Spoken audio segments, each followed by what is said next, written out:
ज्ञानशाला कार्यक्रम के पुण्यार्जक हैं स्वर्गीय श्री मंगलाबेन एवं स्वर्गीय डॉक्टर श्री विहुल दास जी की स्मृति में जयश्री बेन, डॉक्टर नेरीश भाई श्रोफ वडोदरा तनव, डॉक्टर फिंजल, डॉक्टर जिगेश श्रोफ वडोदरा अंतरा, अर्पिता नीरज शाह USA कारेलीबाग वडोदरा गुजरात, श्री दिगंबर जैन महिला शास्त्र सभा सूर्यनगर गाजियाबाद, श्री सुभाष जैन, श्रीमती सरोज जैन, श्रीमती रेणु जैन, श्रीमती अंजलि जैन, श्रीमती आरती जैन, सानवी, वर्धन, आरव, कुवम, सोनीपत हरियाणा। मातुश्री निरंजनाबाई सरोदय की स्मृति में सौभाग्यवती सुनंदा सरोदय, धर्मपत्नी professor Umesh Chandra Saroday, Madhuri Jain, Tarachand Saroday, Saurabh, Ritika, Pushpak, Shailesh, Nishigandha, Swastik, Spraha, Nagpur Maharashtra. Shri Parasnath re rolling mills limited, Durgapur 1, Vardhaman Paschim Bangal. Amita Jain, wife of Anil Kumar Jain, Sangeeta Jain, wife of Vipin Kumar Jain. Manak Chand, Kamla Devi, Rakesh, Neetu, Rishabh एवं आयुषी मुशरफ, B123 सेठी कॉलोनी, जयपुर, राजस्थान। दिवंगत श्री मोहन लाल जी पाटनी कलकत्ता की पावन स्मृति में सौभाग्यमल राजकुमारी, सुनील, संगीता, साहिल, प्रज्ञा एवं उत्सव कलकत्ता, टीकम सुशीला, नवनीत अनामिका, विकास श्वेता एवं सिद्धांत बेंगलोर, बाबूलाल शकुंतला कलकत्ता, अरविंद रेणु एवं यशवर्धन बेंगलोर। जय जिनेन्द्र नमो अरिहंताणं नमो सेधाणं नमो आयिर्याणं नमो वज्रायाणं नमो लोये सवसाहुणं। पंच परमेष्ठी भगवान की जय। सामायिक के अंतर्गत प्रतिक्रमण की बातचीत चल रही है। प्रतिक्रमण का अर्थ होता है मेरे व्रतों में, नियमों में जो जो गलतियां, जो जो दोष लगे हों भगवान, वे सब मिथ्याओं हों।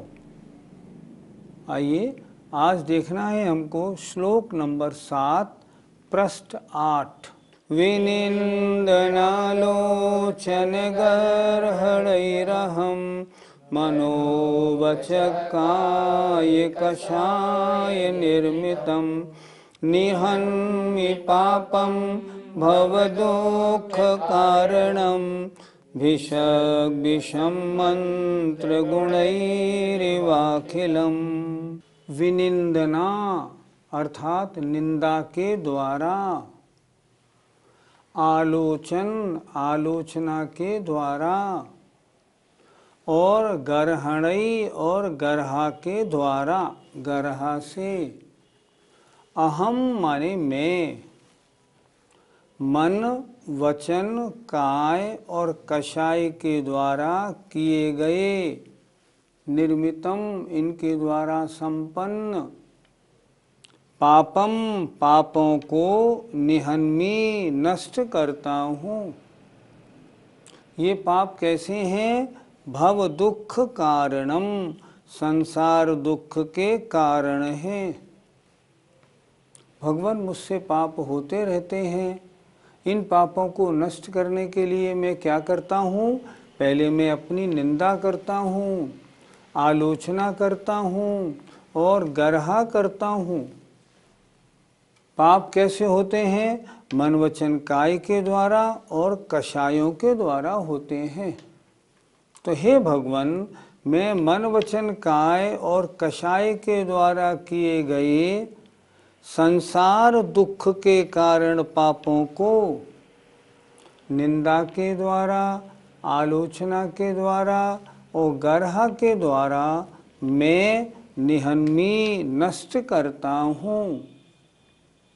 लास्ट जितनी अंतिम पंक्ति में उदाहरण दिया हुआ है, जैसे भिषक, भिषक माने वैद्य, विषम माने जहर को, मंत्र गुण ही, मंत्र गुणों के द्वारा ही अखिलम संपूर्ण विष को नष्ट कर देता है।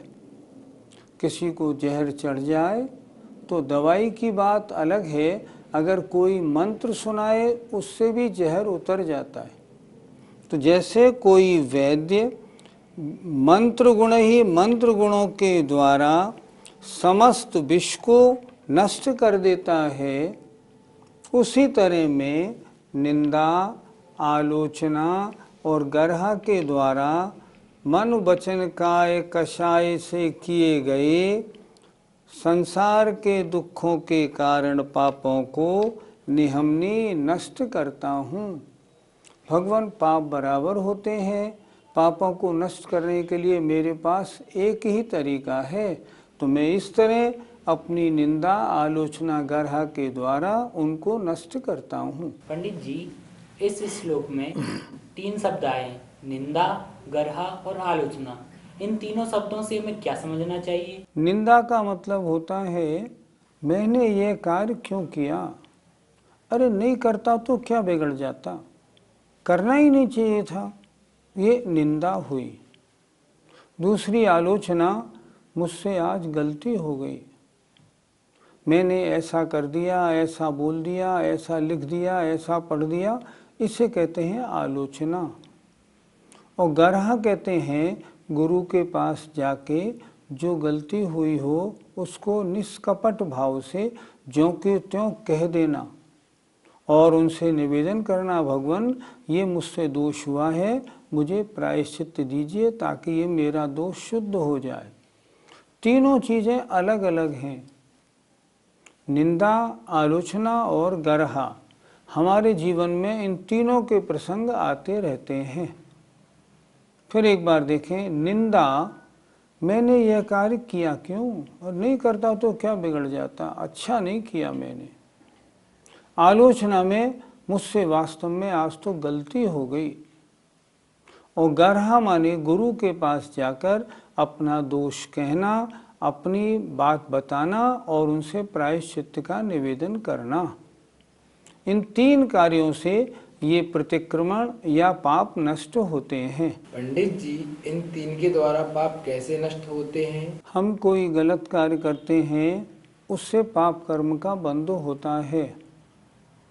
अगर उस गलत कार्य के लिए हम अपनी निंदा करते हैं तो वो जो पाप कर्म बंधा है उसकी स्थिति और उसकी फल देने की शक्ति घट जाती है।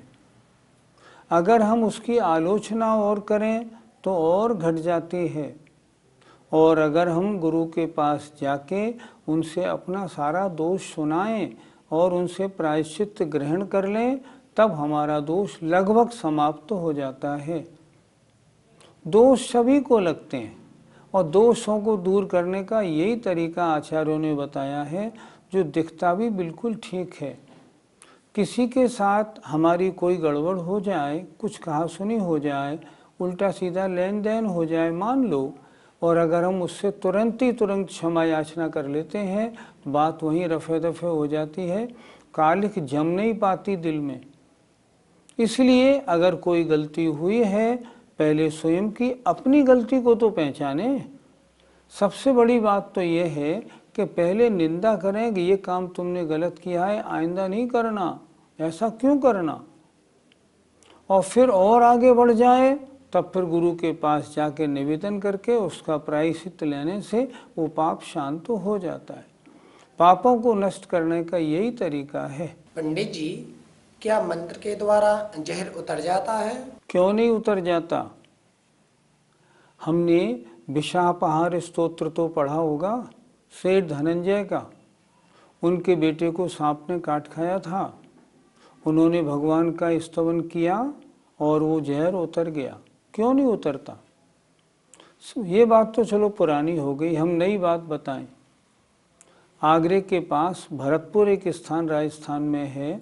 भरतपुर में एक मुस्लिम भाई थे, वो नमोकार मंत्र पढ़ के जहर उतारते थे।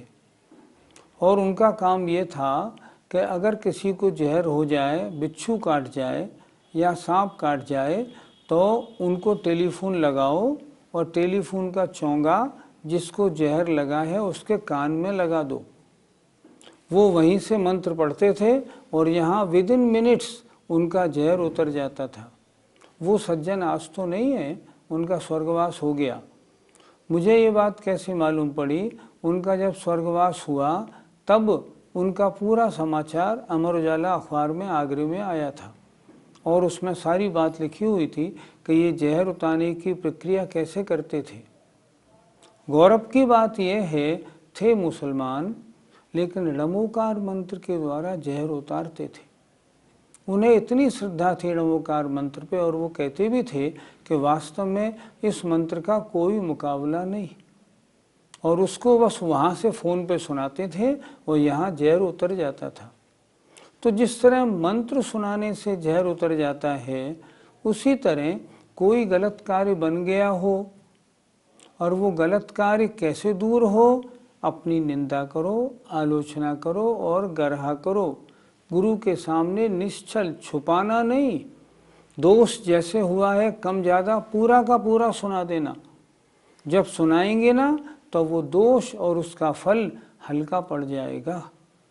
आत्मा में उतनी अपवित्रता नहीं रहेगी, वो कम हो जाएगी। अगर गुरु ना हो तो हम अपने दोष की निंदा कैसे करें? अगर गुरु ना हो तो गर्हा कैसे करें?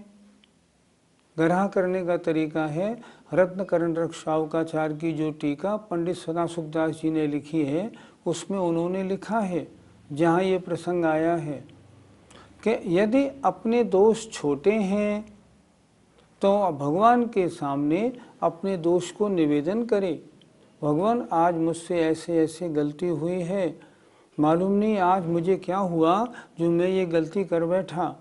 भगवान मेरी गलती क्षमा करें, और इस गलती के प्रायश्चित बतौर मैं कोई संकल्प ले ले, मैं 2 दिन तक दूध नहीं पीऊँगा, या मैं 4 दिन तक नमक नहीं खाऊंगा, या मैं 1 सप्ताह तक 1 माला णमोकार मंत्र की रोज जपूंगा। जो छोटे अपराध, छोटी गलतियां होती हैं, उनकी निंदा गर्हा भगवान के सामने करके, और आप स्वयं भी उसकी अपनी कोई भी छोटा प्रायश्चित ले सकते हैं, ऐसा सदासुखदास जी ने लिखा है। लेकिन जो बड़े दोष होते हैं उनका प्रायश्चित स्वयं नहीं लिया जाता, वो गुरु जी के सामने जाके दोष बता के फिर गुरु जो समझते हैं उचित प्रायश्चित देते हैं। तो इस तरह अगर भगवान के सामने हमने कोई छोटा दोष होने पर निंदा गर्हा आलोचना की, और उससे वह पाप भी एकदम हल्का पड़ जाता है। हम लोगों से रोज छोटी मोटी गलतियां होती रहती हैं, हमें उनका प्रायश्चित भी मंदिर में भगवान के सामने ले लेना चाहिए। दोष कितने प्रकार के लगते हैं, कितने प्रकार के होते हैं, उसकी चर्चा श्लोक नंबर 8 में है। देखें, अतिक्रमं यद् विमतेर्व्यतिक्रमं जिनातिचारं सुचरित्र कर्मण व्यधामनाचारमपि प्रमादत प्रतिक्रमं तस्य करोमि शुद्धये। यद, यद माने जो, विमते है मुझ दुर्बुद्धि के द्वारा, हे जिन, हे जिनेन्द्र देव। यद माने जो, विमते माने मुझ दुर्बुद्धि के द्वारा, हे जिनेन्द्र देव, अच्छे चारित्र के अनुष्ठान में, मतलब अच्छे चारित्र की क्रियाओं में अतिक्रम लगा हो, व्यतिक्रम हुआ हो, अतिचार हुआ हो या अनाचार किया हो। 4 शब्द दोष लगते हैं 4 प्रकार से, अतिक्रम, व्यतिक्रम, अतिचार और अनाचार। अर्थ कैसे लगाएंगे? हे जिनेन्द्र देव, हे भगवान, अच्छे चारित्र की क्रियाओं में, अच्छे चारित्र के पालन में,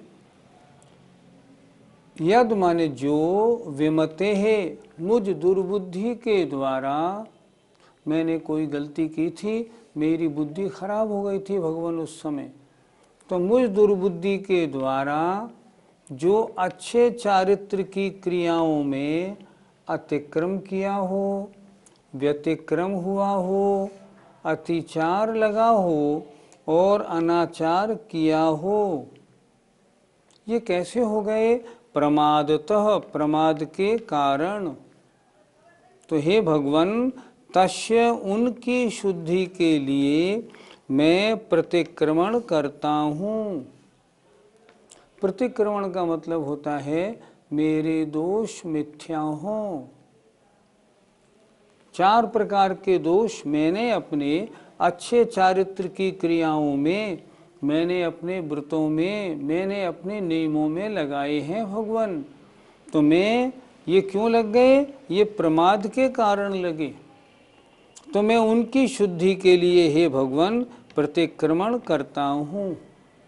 फिर देखिए ढंग से एक बार, हे जिनेन्द्र देव, हे जिनेन्द्र देव, यद माने जो, विमते है, मुझ दुर्बुद्धि के द्वारा अच्छे चारित्र की क्रियाओं में प्रमादतः, प्रमाद के वशीभूत होकर जो अतिक्रम, व्यतिक्रम, अतिचार और अनाचार किए हों, तस्य शुद्धये, उनकी शुद्धि के लिए मैं प्रतिक्रमण करता हूँ। अर्थात 4 प्रकार के दोष जो मेरे व्रतों में, मेरे नियमों में, मेरी क्रियाओं में, मेरे कार्यों में लगे हैं भगवान, मैं उनके लिए प्रतिक्रमण करता हूँ। पंडित जी, अतिक्रम किसे कहते हैं? लिए हुए व्रत के प्रति अरुचि हो जाना, अनादर हो जाना। ये व्रत क्यों ले लिया? इससे तो बहुत दिक्कत है, ये तो हमको लेना ही नहीं चाहिए था। अभी गड़बड़ नहीं की है, जो चीज़ छोड़ी है उसको खाया नहीं है, लेकिन व्रत के प्रति अगर अनादर भाव हो गया है, उसका नाम है अतिक्रम। और ये बहुत लगा करता है। आजकल क्या होता है, मुनि महाराज को आप आहार देने के लिए खड़े हुए, मुनि महाराज ने पहले ही पूछा, क्यों ब्रेड खाते हो कि नहीं? बोलो बिस्कुट खाते हो कि नहीं? आपने कहा महाराज खाता हूँ, हटो यहाँ से। तो क्या करें? नहीं, ब्रेड बिस्कुट छोड़ो, तब बात करेंगे, उससे पहले नहीं। अब ब्रेड बिस्कुट वहाँ छोड़ तो दिया, क्योंकि आहार देने का मन में था, नहीं तो लोग क्या कहते बाद में, अरे ये नियम ठीक नहीं लिया, नहीं लेना चाहिए था, मना कर देनी चाहिए थी। ऐसा अगर दोष लगा, वो कहलाया जाता है अतिक्रम। पंडित जी, व्यतिक्रम किसे कहते हैं? पहले उदाहरण से इसको जोड़ लेते हैं। मान लो महाराज के कहने से और हमने ब्रेड और बिस्कुट छोड़ दिए थे, लेकिन मन नहीं माना, बाजार गए और ब्रेड या बिस्कुट खरीद लाए, खरीद के अपनी अलमारी में रख लिया। देखो एक आध दिन में कभी मौका पड़ेगा, जब घर में कोई नहीं होगा ना, तब खा लूँगा। इतना अगर आपने किया है तो ये दूसरा दोष हो गया व्यतिक्रम। पहले में तो मात्र सोचा ही था, दूसरे में आपने क्रिया प्रारंभ कर दी, इसका नाम हुआ व्यतिक्रम। पंडित जी, अतिचार किसे कहते हैं? अपने व्रत का ध्यान रखते हुए छोड़ी हुई वस्तु का सेवन कर लेना, इसका नाम अतिचार है। नियम तो दिलाया था ब्रेड बिस्कुट का, लेकिन हमसे नहीं रहा जाता। इतने समय तक कौन भूखा रहेगा? अब नियम है तो है, लेकिन कुछ भी हो, आज तो कम से कम खा ही लें। और इतना करने के बाद अगर उस दिन खा लेता है और नियम को तोड़ने की भाव बिल्कुल नहीं करता, नियम मेरा है ऐसा मान के अगर खाता है, तो उसे अतिचार कहते हैं। अनाचार किसे कहते हैं? महाराज ने जबरदस्ती नियम दे दिया था, हमने कोई लिया थोड़ी था, हमारे कोई नियम नहीं, हम तो ब्रेड बिस्कुट खाएंगे, हम तो बाजार से लाते हैं, आराम से खाते हैं। इस प्रकार छोड़ी हुई वस्तु के प्रति अत्यंत लगाव होना, इसका नाम अनाचार है। इन 4 प्रकार के अतिचारों से व्रत में कितना नुकसान होता है? अगर अतिक्रम लगा है, व्रत के प्रति आपके मन में अनादर भाव हुआ है, लेकिन आप व्रत पाल रहे हैं, तो 25% नंबर कम मिलते हैं। मतलब फल 75% मिलेगा। पालो भले ही, लेकिन मन में अनादर है, 25 नंबर कटे। अगर आप ले आए हैं और लाके आपने अलमारी में बिस्कुट रख लिए हैं तो आपके नंबर 50% कट गए। अगर आपने बड़ी मजबूरी में नहीं रहने पर व्रत का ध्यान रखते हुए आज खा लेता हूँ बिस्कुट, आइंदा नहीं खाऊंगा, ऐसा अतिचार लगाया है तो 75 नंबर कटते हैं। और यदि अनाचार रूप प्रवृत्ति है, मैं तो खाऊंगा, मैं नहीं रह सकता, व्रत जाए बेकार, मुझे नहीं लेना देना, अगर अनाचार रूप प्रवृत्ति होती है तो व्रत तो खत्म हुआ, उल्टा 100% पेनल्टी और लगती है। अनाचार करने में तो बहुत ही दोष लगता है। पंडित जी, इन 4 प्रकार के अतिचारों को उदाहरण से समझाइए। गांव में चकाचक खेतों में खेती लगी हुई है, बीच में एक 4 फुट की पगडंडी है रास्ता, उसमें एक बैल को किसान ले जा रहा है। नियम, बैल हो खेती खाना नहीं, ये नियम है, कायदा है। अब मान लो वो बैल सोचता है मैं खेती बहुत अच्छी है, अगर थोड़ी बहुत खा लूँगा तो किसान का क्या बिगड़ जाएगा। अगर इतना मन में आया तो अतिक्रम दोष लग गया। थोड़ा आगे बढ़ा कि अगर मैं मान लो, अब है व्यतिक्रम की बात, अगर मैं थोड़ी खा लूँ तो, और इतना सोच के उसने अपना मुंह आगे बढ़ाया, इतने में किसान ने डोरी खींची, क्या करता है, सीधा चल, ये हो गया व्यतिक्रम। अभी उसने खाया नहीं लेकिन खाने के लिए प्रयास तो किया, व्यतिक्रम हो गया। लेकिन आगे गया तो चारों ओर बड़ी अच्छी खेती लगी थी, बैल का मन नहीं माना, उनने कहा कुछ भी हो मैं खाऊंगा जरूर। तो उसने क्या किया, अचानक जबरन खेती में अपना मुंह घुसा दिया और 2-3 बार मुंह करके बाहर आ गया। ये हुआ अतिचार। और जब उसका उनने देखा ये तो खेती बड़ी अच्छी है, मुझे मज़ा आ गया, ऐसी मुझे खाने को नहीं मिलती, तब उसने क्या किया, अपने हल सहित खेत के अंदर घुस गया, खूब खाने लगा, खूब खाने लगा, खूब खाने लगा। इसका नाम होता है अनाचार। इस प्रकार ये 4 प्रकार के दोष लगते हैं। पंडित जी, दोष तो सबको लगते रहते हैं, हमको हमारे व्रतों में दोष लगते ही रहते हैं, फिर हम क्या करें? अगर अतिक्रम और व्यतिक्रम दोष लगे हैं तो भगवान के सामने अपनी निंदा, अपनी आलोचना कर ले। भगवान, मैंने उनके कहने से छोड़ तो दिया लेकिन नियम मेरा अच्छा नहीं रहा, बार बार मेरे मन में विचार आता है, और उसके लिए स्वयं कोई प्रायश्चित ले ले। मैं एक नमोकार मंत्र की माला जपता हूँ ताकि ऐसे विचार मेरे मन में नहीं आया करें। लेकिन मन में अगर अतिचार और अनाचार का दोष लगा है तब तो फिर गुरु के पास जाके बिल्कुल साफ साफ अपनी बात कहे। कभी कोई ऐसा दोष बन गया हो जो कहने में हमको बड़ी शर्म आ रही है, फिर कैसे कहें? गुरु के सामने शर्म नहीं होती। गुरु बहुत होशियार होते हैं। आप जो अपनी गलती बताते हैं, प्रायश्चित लेने कभी हमने देखा जाते हैं लोग आचार्य के पास, तो आचार्य एकांत में सुनते हैं और वो आचार्य किसी को कभी नहीं बता सकते। गुरु ऐसा ही होता है, आप उन्हें स्पष्ट सारी बात बता दें कि मैंने ये महान गलतियां, ऐसे ऐसे गलतियां की हैं। आपकी गलती सुनेंगे, आपकी योग्यता देखेंगे, उसके अनुसार आपको प्रायश्चित दे देंगे, और वो प्रायश्चित लेने से आपके जो दुष्कर्म, जो पाप हुए हैं, पाप सब ढीले पड़ जाएंगे। इसलिए अगर गृहस्थी में दोष लगते हैं तो दोष को दूर करने का रास्ता भी है। जय जिनेंद्र। ज्ञानशाला कार्यक्रम के पुण्यार्जक हैं स्वर्गीय श्री मंगलाबेन एवं स्वर्गीय डॉक्टर श्री विहुल दास जी की स्मृति में जयश्री बेन, डॉक्टर नेरीश भाई श्रोफ वडोदरा तनव, डॉक्टर फिंजल, डॉक्टर जिगेश श्रोफ वडोदरा अंतरा, अर्पिता नीरज शाह USA, कारेलीबाग वडोदरा गुजरात, श्री दिगंबर जैन महिला शास्त्र सभा सूर्यनगर गाजियाबाद, श्री सुभाष जैन, श्रीमती सरोज जैन, श्रीमती रेणु जैन, श्रीमती अंजलि जैन, श्रीमती आरती जैन, सानवी, वर्धन, आरव, कुवम, सोनीपत हरियाणा, मातुश्री निरंजनाबाई सरोदय की स्मृति में सौभाग्यवती सुनंदा सरोदय, धर्मपत्नी professor Umesh Chandra Saroday, Madhuri Jain, Tarachand Saroday, Saurabh, Ritika, Pushpak, Shailesh, Nishigandha, Swastik, Spraha, Nagpur, Maharashtra. Shri Parasnath re rolling mills limited, Durgapur 1, Vardhaman, Paschim Bangal. Amita Jain, wife of Anil Kumar Jain. Sangeeta Jain, wife of Vipin Kumar Jain. Manak Chand, Kamla Devi, Rakesh, Neetu, Rishabh एवं आयुषी मुशरफ, B123, सेठी कॉलोनी, जयपुर, राजस्थान।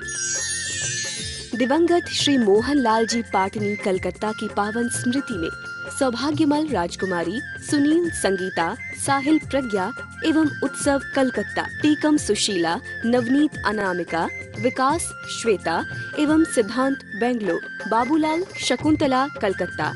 अरविंद, रेणु एवं यशवर्धन, बेंगलोर।